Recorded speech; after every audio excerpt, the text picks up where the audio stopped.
Brayton, let's do you quickly. Sure. No, it's just you and me, bro. Cool. How you doing? I'm good. How you doing? I'm doing well. Thank you for asking. No problem. I will always ask. If I remember, that's a different topic, but I will always ask. Cool, man. So obviously you are a material artist and you are using some of your work. Do you model some of the stuff as well? Yeah. So everything that I've done on my portfolio is my work. So I've done some environment stuff as well, and do have some prop work, like that gun. Yeah, Um, but yeah, all of it's my work. I like your materials. This again, as Jeremiah would say, that you kind of have to remember a little bit about the story of your Oh, materials as totally. well. It looks a bit clean to me. hmm This one was one I did recently, for November this year, which is the procedural art challenge stuff. Yeah, And it's kind of a silly approach to do this kind of thing specifically as a material because there's not really a lot of applicable use for it. But it was a fun challenge to really kind of get um, a weird use case for the program for substance designer. So it was fun, learned a lot of stuff, but realistically I would never do this if I was going to be doing a crash landing UFO sort of scene, like an environment. yeah. But totally understand what you're saying about, yeah, it looks a little clean, maybe have some more kicked up rubble and Yeah, for sure. You can also kind of, it's very, your material distribution of your rocks isn't that random as it looks like. There's a mm, certain uh, tiling or pattern to it to my eyes. So you want to have a think about that, but also when it crashes, what I would like to see that is actually rubbles around here. mm-hmm. That's not just a very clean crash, and then suddenly there's just rubble around here. When you see on VFX movies and crashes and all those things, there's a rubble after the crash as well. Right. So I think a little bit here would be nice as well. But overall, yeah, it's a very clean image. Mm-hmm. That's kind of comment I liking at the moment. Yeah, that's actually, I'm really curious to hear. So I've recently gone back and kind of re-rendered a lot of my materials just to kind of put them in a better light. And I'm doing most of that in Marmoset, messing with some different stuff there. And so I'd love to get your feedback, mostly from a lighting perspective. Sure. Would be awesome. Which one would you prefer? I don't know any of them. We could look at like the alien skin one, the one to the right of that UFO. Mess This with one? some like subsurface stuff. Yeah,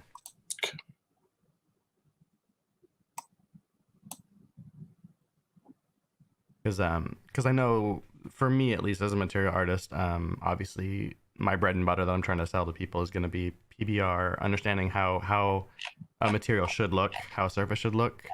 Hmm. And I know that lighting can do a lot to kind of tell a story of what that surface looks like. I know I messed intentionally a lot with like the shape of lights and stuff like that to get different kind of specular highlights so that like this one's meant to look kind of slimy and wet and gross and Yeah. can sell that a lot better with a light that kind of shows that instead of having very small specular highlights. Hmm. So for me, it looks like you added some kind of blue light somewhere, or is it the material that just happens to be very That's blue on this there are design? some blue and purpley stuff in the material itself. Okay. So for me, I think I can see some warm light on the edges. There's kind of white clipping on the top, so you don't necessarily wanna ruin your material by having this white clipping Hmm by adding too much light on the top areas. Um, I would like to see this one. I like that this is the focal point, but at the same time, I don't mind seeing a little bit more detail here. It looks like eyes or hmm something, but you're kind of missing that detail. So when you have eyes, that's the thing with the material artist. If there's a certain material look to an eye, like in real life, it has this little speck that happens around the Right. eyes. So I would have purposely added the lights to get some more highlights on the lights Okay. on the material itself by carefully placing the lights. Now you can do that by purposely adding light in the distance, setting a reflection probe, and then kind of placing it in the distance, so you just get that nice speck that you can hmm kind of see the light that you're adding that is showing up, but it's all very random. It's not really helping to shape your Sure. material as much because the most of the focus is here and then it kind of fades away. hmm So I think this one is kind of cool.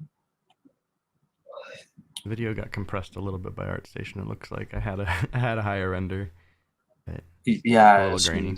yeah. Unless, but you being pro, I think it shouldn't be compressed, but that's a different topic altogether. Again, you want to avoid these specs or placement of your light, so it doesn't reveal what type of light source you have. Mm-hmm. You know, you don't want to. This is not necessarily good. So you want to have one strong light source that kind of shows on this specular on the slime.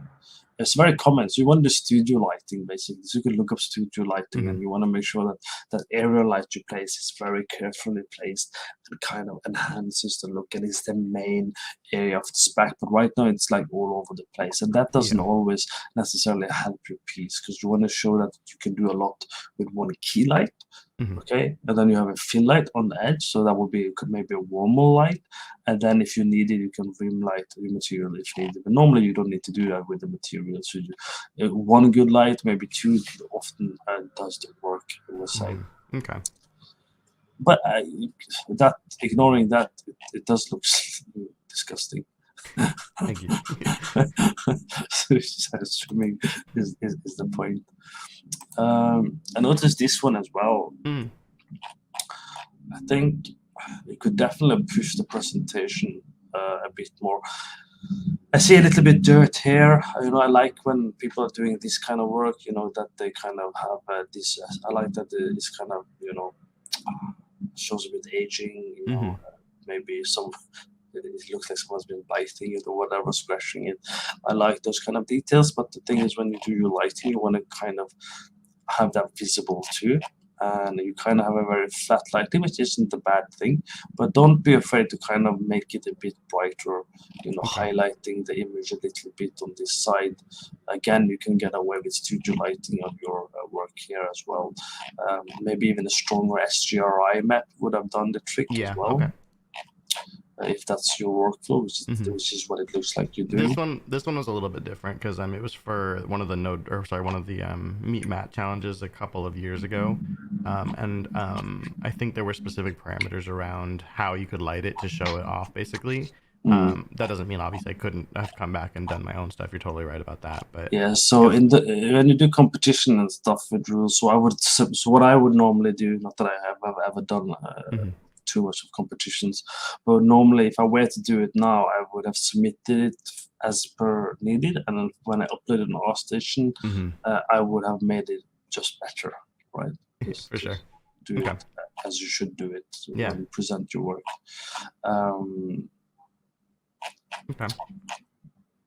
And here, what you want to do when you have this kind of work and you have this camera type of eye lens, you want to make sure again that your area light, if that's what you want to use or whatever, you could even cheat. You could also use maybe you like the lighting, but you're not able to get the specular effect on the lens on the eye.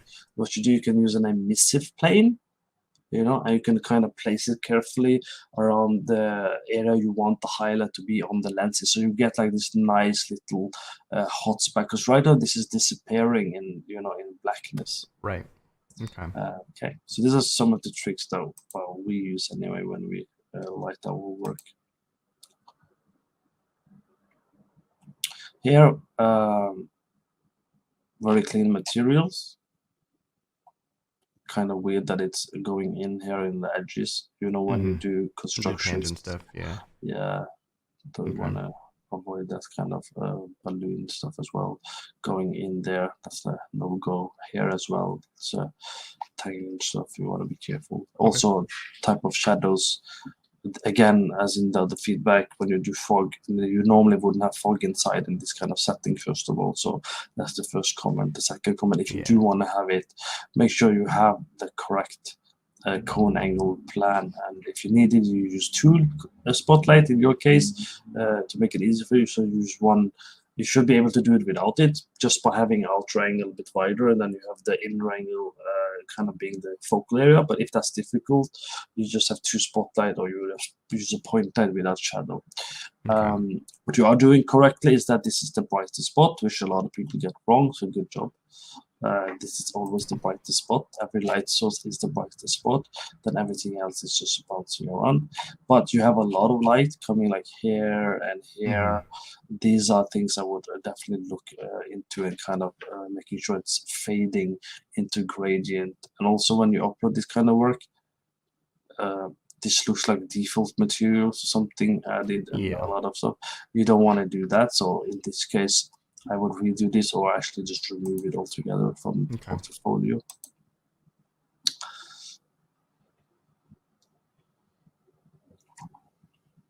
Very dark, so you want to make sure that the image itself still is a bit bright, right? You don't want to.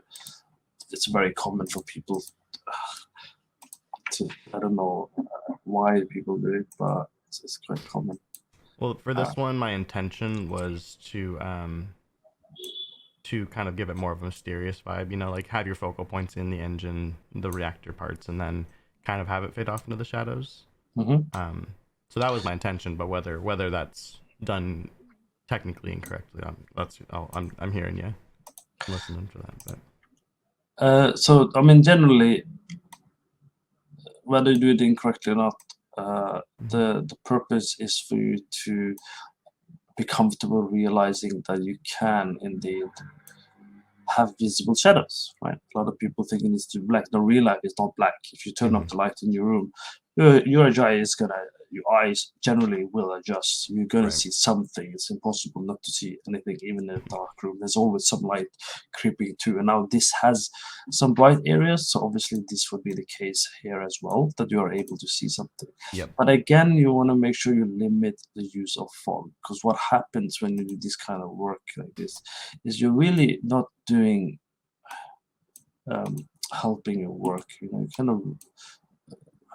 Because what happens is this area here, it just disappears. Because now you have the fog, and even if it's a 3D environment, your image is becoming flat because the fog is on top of all the 3D models, and you're losing the depth. And we don't want to lose the depth. You want to keep the depth, and that's the trick with understanding fog and where to put the fog. So you want to make sure that you have brighter values, contrast, and all these little things, you know, they play quite a bit, and they are kind of important.